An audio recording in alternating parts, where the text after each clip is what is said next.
On this video, I'm going to show you guys the differences between the Sony X80K and the Sony X85K. Now, we already know that the X80K is a 60 Hz television and the X85K is 120 Hz with the HDMI 2.1. But the thing is, if you're not a gamer, does it really matter which one looks better? So in this video, we're going to talk about it. So sit back and relax and let's get started.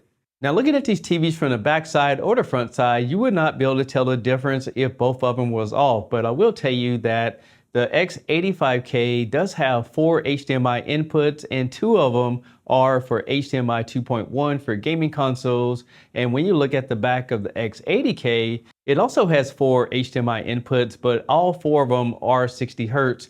So you don't get the option for 120 Hz gaming. So far, the only differences that you can see is that one is 120 Hertz, one is 60 Hertz, but both televisions are VA panels. They're both 50-inch. And I will tell you that when it comes to remote control, both of these TVs use the exact same one. So with that being said, the real differences and why you clicked on this video is because now you want to see the differences between the picture performance, and that really means everything. So let's get into it. Before we get started, I want to show you guys the settings that I'm using. First of all, I'm using input 4 on both units. As you can see, the X85K can handle VRR, as you can see at the bottom, but they're both in the same enhanced mode, so you can get 4K at 60 frames per second. The second thing I'll show you, if you look at the bottom, I have all the settings the exact same, and I did do a factory reset. Both TVs are in cinema mode that gives you the best picture quality. And if you go down here, you can see the brightness is 40 on both televisions, and all the extra sensors are turned off. So I'm going to show you guys a few picture tests so you can see for yourself which one may work for you. And keep in mind, this is recording, but on this one, the one thing that stands out to me is that the X85K looks a little bit more on the pinkish side versus being solid white. The X80K looks more grayish to me, but again, this is recording. You guys tell me in the comments below. And looking at this test, again, the X80K appears to look more solid to me as far as the grayscale in comparison to the X85K. Now looking at this grayscale test, they look very similar. I can tell that the X85K is going to be a much brighter television, and that's going to come in handy whenever you're watching HDR type content. So let's move through a few other ones. Now this is alignment test. This could vary from panel to panel, but they look pretty equal to me. I don't see anything that stands out. Now this is a uniformity test showing the different lighting patterns in the television, and one thing that stands out to me is that the X85K is a lot more solid across the panel. If you look at the X80K, you can see on the right hand side it looks a little bit darker around that whole particular part of the panel. So not saying if there's anything defective, but that's what stands out to me on this test.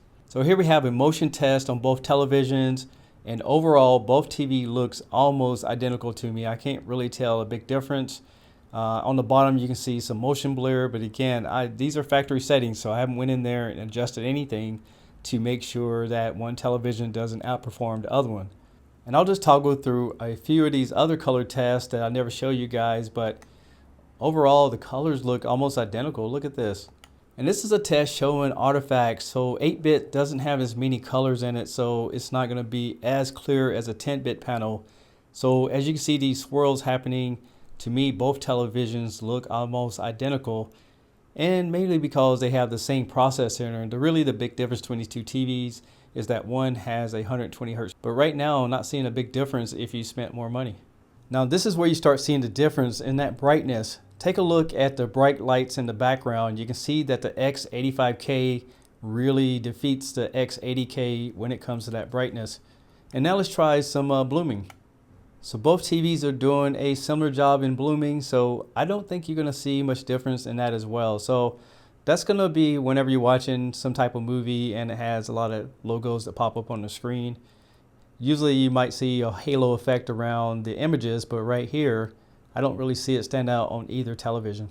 Now look at the X85K. Look how much different the brightness is.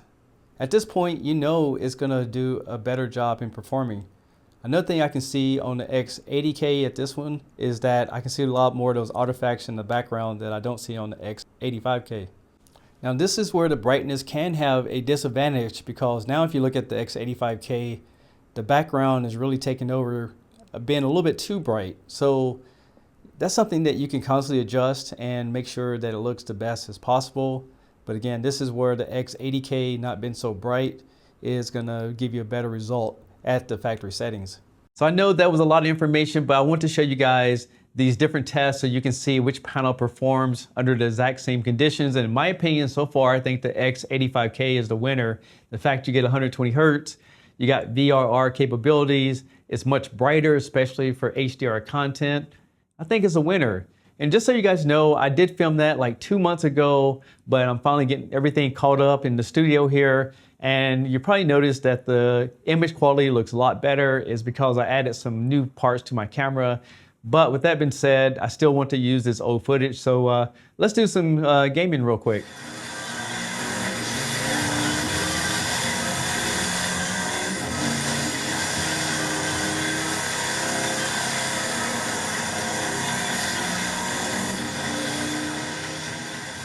Now, after playing that game footage, once again, it's been a few months, one thing that really stands out to me is that the grass and the rocks on the side. So go back and rewind this and play that part again. You'll see what I mean. Just pause the footage and you're gonna see how much details are in the X85K.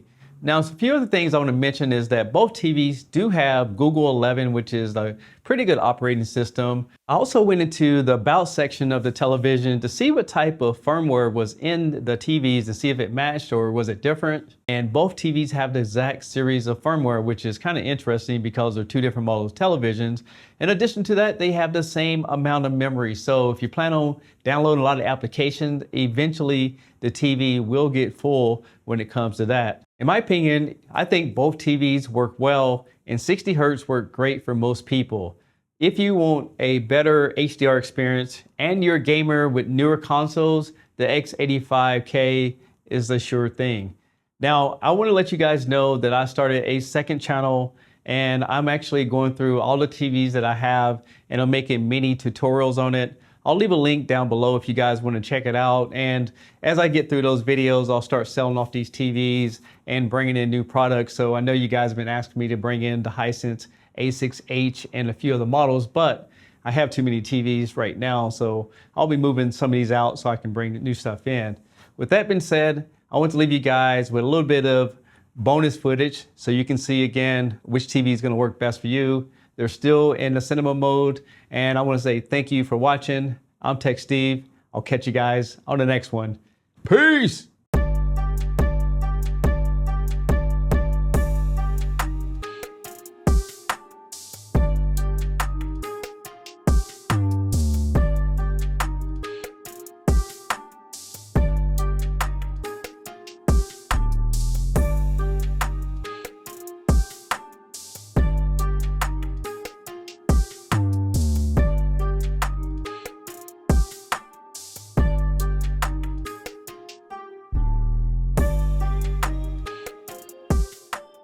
Text to you.